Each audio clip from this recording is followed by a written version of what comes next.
देखिए दोस्तों, मैंने एक चीज़ आपको दिखाने के लिए यहाँ पे लगाया है कि आप यहाँ पे देख सकते हैं कि एक ऑर्डर मेरा कैंसिल, ये मैं लगाया था और कैंसिल कर दिया। ये मैंने 10:36 पे लगाया था, मिनट भी नहीं हो, 36 सेकंड है।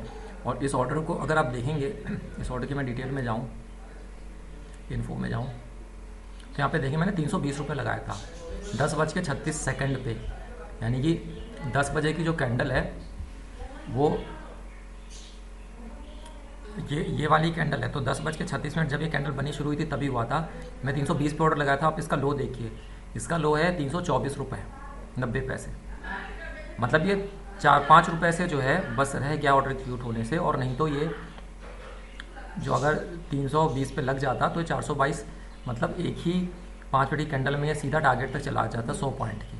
और अभी ये 422 क्या है, तो ये 430 भी जाएगा अगर 430 पे हम लगाते तो अभी मैं आपको यहाँ पे क्या दिखा रहा हूँ इस ऑर्डर में, मैं आपको ये दिखा रहा हूँ साइकोलॉजिकल कंट्रोल।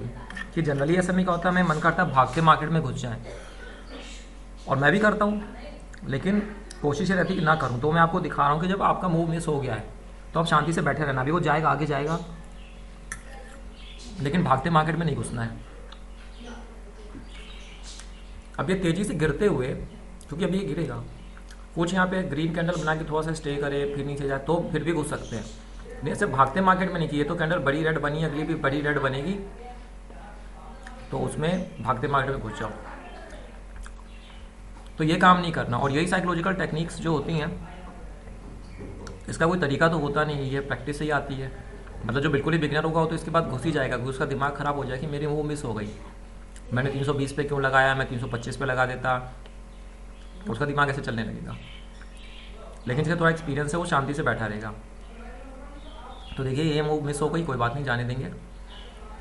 और यहाँ पे साइकोलॉजिकल कंट्रोल रखना पॉसिबल है, यही मैंने आपको दिखाया कि भागते मार्केट में नहीं घुस रहे। और पहुँच करता हूँ, आगे जैसा भी रहेगा आपको शो करूँगा। तो एक और ऑर्डर मैंने लगा दिया है, प्रिंट स्क्रीन लेकर जो है मैं ग्रुप में भेज देता हूँ।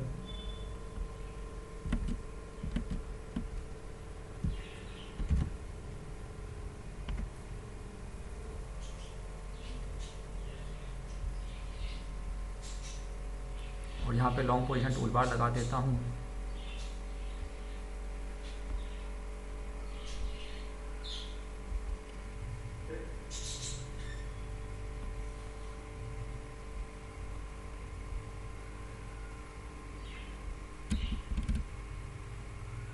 $450 पे ऑर्डर है, 100 पॉइंट का टारगेट 550 पे होना चाहिए। और 425 पे एसएल ट्रेड में एंट्री हो चुकी है, इसलिए माइंड को एसएल के लिए प्रिपेयर करना पड़ेगा। मन में कहते रहना पड़ेगा कि एसएल आएगा तो हम ओवर ट्रेड नहीं करेंगे।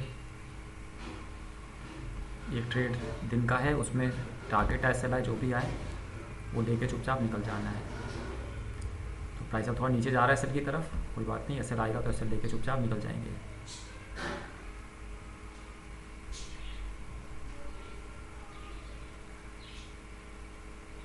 आ रहा है नीचे, काफ़ी नीचे आ चुका है। मुझे उम्मीद थी कि मेरी एंट्री मोमेंटम आएगा, तो ये नीचे आ चुका है, तो इसलिए एसएल के ही चांसेस हैं। काफ़ी नीचे आ चुका है, तो एसएल के लिए माइंड को रेडी रखना पड़ेगा और एसएल लेकर निकलना पड़ेगा।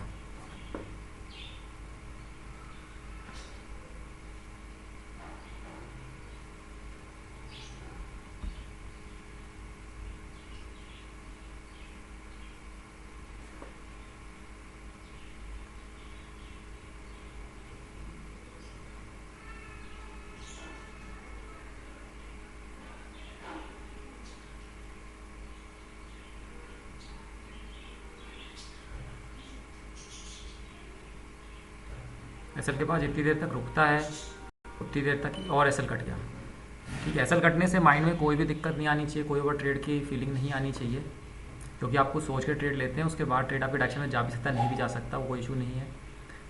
उसके बाद आपके माइंड 10 एनालिसिस करेगा, अरे मैंने ऐसा क्यों सोचा, वैसा क्यों सोचा, यहाँ तक वेट करता, वहाँ तक वेट करता, और फिर आपको मन करेगा कि दूसरी ट्रेड ले लें। लेकिन दिन की एक ट्रेड फिक्स है, वो डिसिप्लिन फॉलो करना पड़ेगा।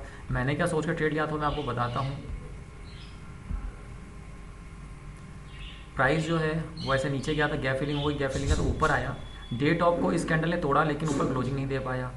फिर इस कैंडल के ऊपर क्लोजिंग दी, लेकिन अगली ही कैंडल जो थी वो रेड बनी, जबकि अगर इसके बाद क्लोजिंग दी थी तो ऊपर जाना चाहिए था, लेकिन नहीं गया, ये फेल हो गया। तो यहाँ पे आइडिया लग गया था कि नीचे जाएगा, जो कि मैंने आपको रिकॉर्डिंग के स्टार्टिंग में दिखाया है कि वो 4-5 पॉइंट से वो ट्रेड मिस हो गई थी। तो फिर नीचे गया, फिर ऊपर जा रहा था। अभी यहाँ पे ये यहाँ तक ऊपर गया था और इस कैंडल ने इसके टॉप को तोड़ा था, तो इसको ऊपर की तरफ जाना चाहिए था और ये मोमेंटम बरकरार रहती। लेकिन अगली कैंडल रेड बनी और रेड कैंडल ने इस पूरे इसको कवर कर लिया, मतलब इसके बॉटम से भी नीचे इसने जो क्लोजिंग दी। तो मैंने सोचा कि ये कुछ ऐसा एम पैटर्न सा बनेगा और ये टूटेगा, तो वो नहीं हुआ, ऐसे हिट हो गया, कोई बात नहीं। अब माइंड ये भी कहेगा अरे यहाँ तक वेट करते, ये देखो टॉप टूट के अगर फेल होता है तो नीचे जाता है ना। अब टॉप टूट के फेल हो तो फिर एंट्री ले लेना, या तो यहाँ पे ये तो वीकली सपोर्ट टूटा था, यहाँ से जब रिजेक्शन आएगी तब तो जाएगा ही जाएगा, कुछ देर और वेट करो, कुछ वेट नहीं करना। और बहुत बार क्या होता है कि लोग कहते हैं कि अगर आप टर्मिनल देखते रहेंगे ऐसे हिट होने के बाद तो आपका मन ओवर ट्रेड का करेगा। वो बिगनर्स के लिए ठीक है कि वो लॉस होती है उसको बंद कर दें टर्मिनल को, या जिरोधा वगैरह में करें तो किल स्विच से बंद कर दें।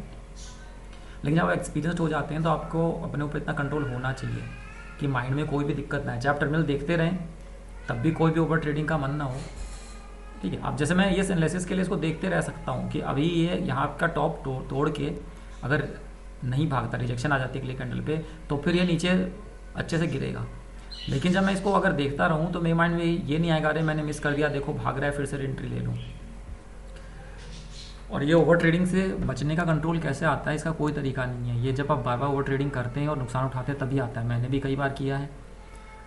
तो उसका फ्रीक्वेंसी बहुत कम हो जाती है। जैसे अभी मेरा माइंड बिल्कुल कंट्रोल में है तो कोई ओवर ट्रेडिंग नहीं होगी, लेकिन हो सकता है किसी दिन हो भी जाए, हाँ उसकी फ्रीक्वेंसी बहुत कम हो जाती है। जैसे पहले आप हर 4-5 दिन में अगर ओवर ट्रेड कर लेते हैं तो उसके बाद हर 2-3 महीने पे, फिर 6-7 महीने पे, फिर साल भर में।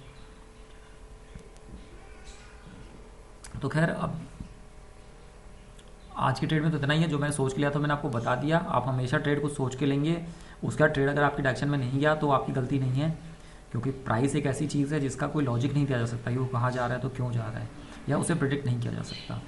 सिर्फ किया ही जा सकता है कि जिस दिन आपका लॉस हो, लॉस छोटा रखें। तो लॉस छोटा ही था 25 पॉइंट का, और ओवर ट्रेड नहीं करते हैं तो फिर लॉस छोटा ही बना रहेगा। जिस दिन हमारे डायरेक्शन में जाएगा उस दिन जो है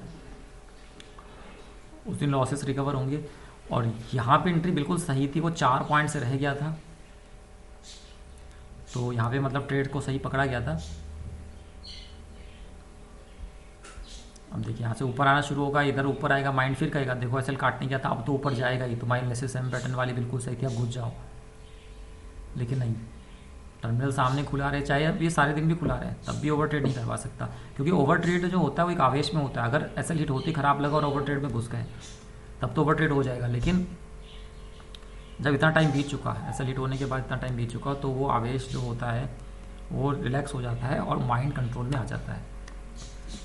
अब बहुत से लोग होंगे जिन्हें लगा कि ये तो क्या फालतू की वीडियो है, एक तो ट्रेड इसकी बनी थी सही, 4 पॉइंट से रह गया, 4 पॉइंट आगे लगा देता, दूसरे में इसके एसएल हिट हो गया और ये इतनी सारी बकवास किए जा रहा है। उन्हें क्या चाहिए कि जो बड़े ट्रेडर दिखाते हैं रोज़ का प्रॉफिट या बड़े बड़े प्रॉफिट, लेकिन वो रोज़ के प्रॉफिट तक पहुंचने का रास्ता यही है।